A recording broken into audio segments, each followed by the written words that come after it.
I've met and talked to other NFL coaches, longtime college coaches that went back to coach in high school because they just love coaching. Mike Sherman, my old coach. I don't know Yeah. if you know Mike as well. Like Mike, Yeah, he coached me. Mike was down in the Cape somewhere, like about an hour away from me right now. And I remember talking to all these guys, and I'm curious, like, how different is your approach when you coach a high school kid, a college kid, or a pro? For me, honestly, the approach is still the same. The approach is still the same. I don't think you need to. The game is different. Okay, so the complexity of the game can be different. The complexity of an NFL game is way different than a high school game, obviously. But if you break it down into simple terms where that player can understand, regardless of whether he's in high school or in the NFL, that's all the player wants. Just break it down so I can understand it and speak my language. So I think that was the one thing coming from the NFL and going right into high school is I had to figure out how to dumb down, so to speak, all the knowledge that I had. I couldn't teach them, hey, this is this is one robber, one blitz, this is two invert, this is two sky invert, this is. They're like, whoa, hold on, time out. I can't. Dude, Sky, What is that? go back. Come on, is it one high or two high?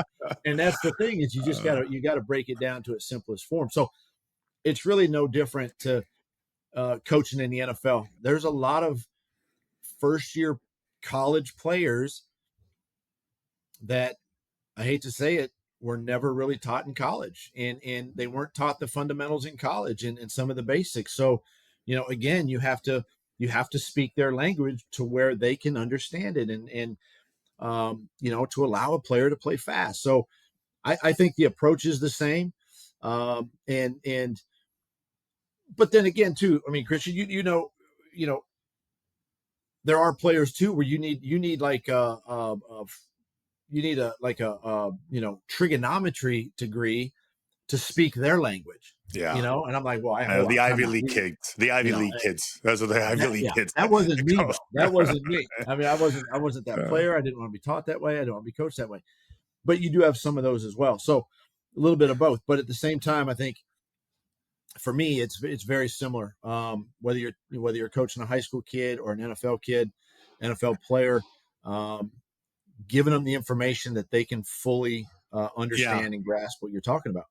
Let's just say a guy comes from a college, because there's a lot of great athletes and they go to small schools and their offensive system is just whack. Their defensive system is just odd, but it works for them. They're not technically up on the minutia that is an offensive game plan, and they don't know voids, and they don't know spacing, and they don't know route concept. It's completely foreign to them. If you find a guy like that, something else, I'm assuming, has to stand out for you to give them a chance to kind of integrate into your system. What are those kind of characteristics? If you know someone doesn't have, like, not everyone can go to Alabama, right, or play in the SEC. So what else would you need to see to know that this guy stands out, this guy can make it in the NFL? Well, I think that's, if you're in the National Football League, you're there for a reason, right? You're a good football player, regardless of the position you play. You're a good football player. You've earned the right to be there. It's our job as a coach to make sure that you understand the information, and everybody learns differently. And it's our job, again, as coaches, to figure out when you're in that room, to figure out, okay, these three guys learn a certain way. I got another two or three guys over here. Well, they need to be more on the field. They need more hands-on the field. They need to be those rep guys. You got guys that can just look at it on the screen and go, oh, I got it.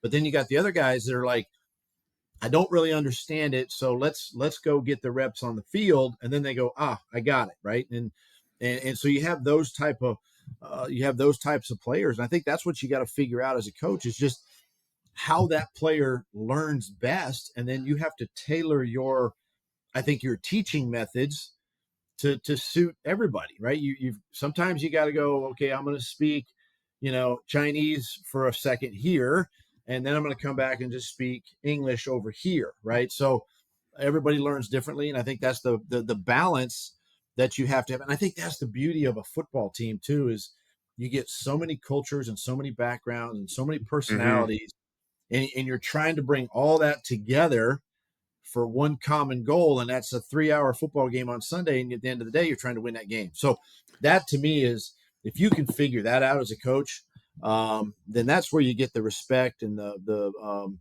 I think the integrity of being a coach, and how your players respond to you.